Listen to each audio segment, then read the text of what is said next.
இருக்கிறது. எல்லா இடங்களிலும் கஞ்சா.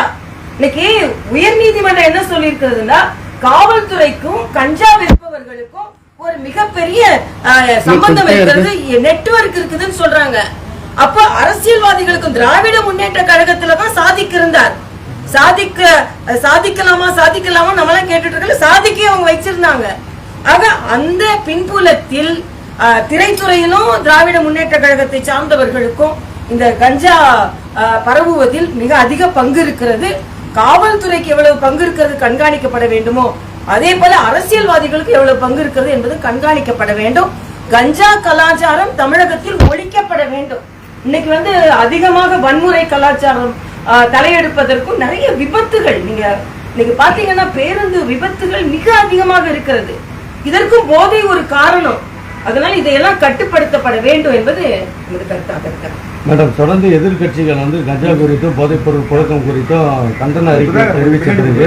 நேற்று முதலமைச்சர் தலைமையில் அமைச்சரவை கூட்டம் கூட்டி குறித்து விவாதம் பண்ணாங்க. அதை பத்தி உங்களுடைய கருத்து என்ன? இல்ல, அதுதான் எல்லா கண்டனமும் வந்ததுக்கு பின்பு, இந்த கலாச்சாரம் மிக அதிகமாக இருக்கிறது என்று தெரிந்ததற்கு பின்பு ஒரு கூட்டம் கூட்டி இருக்கிறார்கள். இதுல என்னன்னா, இந்த உயர்நீதிமன்றம் சொன்னது மாதிரி அந்த நெக்ஸஸ முதல் கண்டுபிடிக்கணும். இதுல சும்மா ஏதோ கூட்டம் போட்டு நான் ஆலோசனை நடத்தினது என்பது நம்மளால அனுமதிக்க முடியாது.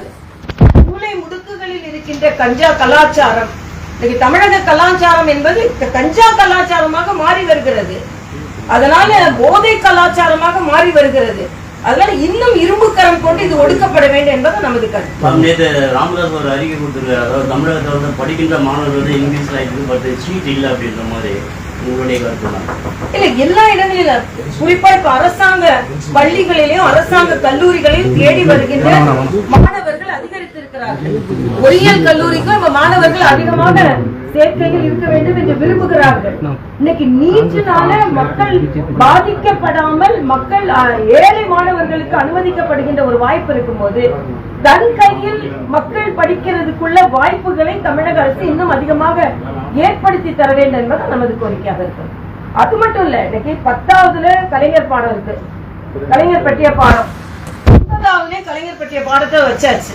இப்ப 8வதுலயும் ஒரு பாடத்துல கலைஞர் இருக்கிறாருன்னு ஏதோ ஒரு சின்ன மாற்றம் கொண்டு வந்துட்ட உடனே காவிமயமாகிறது கல்வி அப்படின்னாங்க. இன்னைக்கு கலைஞர் மயமாகி கொண்டிருக்கிறது.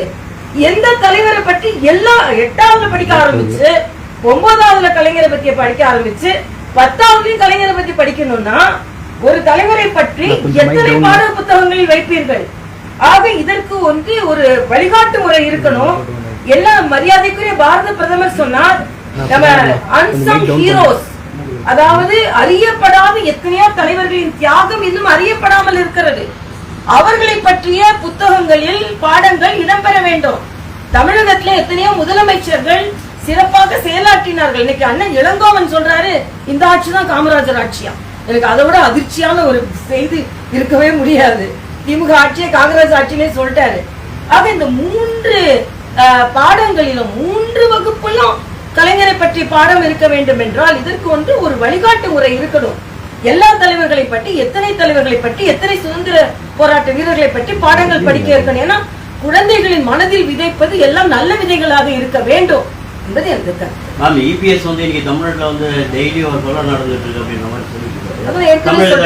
வன்முறை கலாச்சாரம் மிக அதிகரித்திருக்கிறது. அதே மாதிரிதான் அண்ணன் இபிஎஸ் ஒன்று சொல்லியிருக்கிறார். எனக்கும் அது தோன்றுகிறது. ஆன்லைன்ல தான் அதிகாரிகள் பங்கெடுத்துக் கொள்கிறார்கள், நாங்க அதுக்கு தடை விதிக்கவில்லை என்று தமிழக அரசு சொல்கிறது.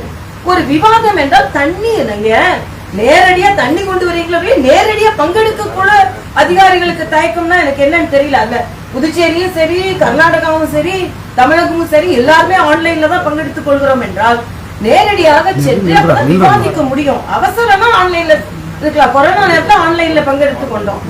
ஆக நாங்க தடை விதிக்கவில்லை என்றால் ஏன் அவர்களை செல்வதற்கு ஊக்கப்படுத்தவில்லை என்ற கேள்வி நமக்கு வருதில்லை. ஆக இந்த காவிரி தண்ணீரை கொண்டு வரதுல அவங்க தீவிரம் காட்டவில்லையோ என்பது நமது ஒரு கவலையாக இருக்கிறது. நன்றி.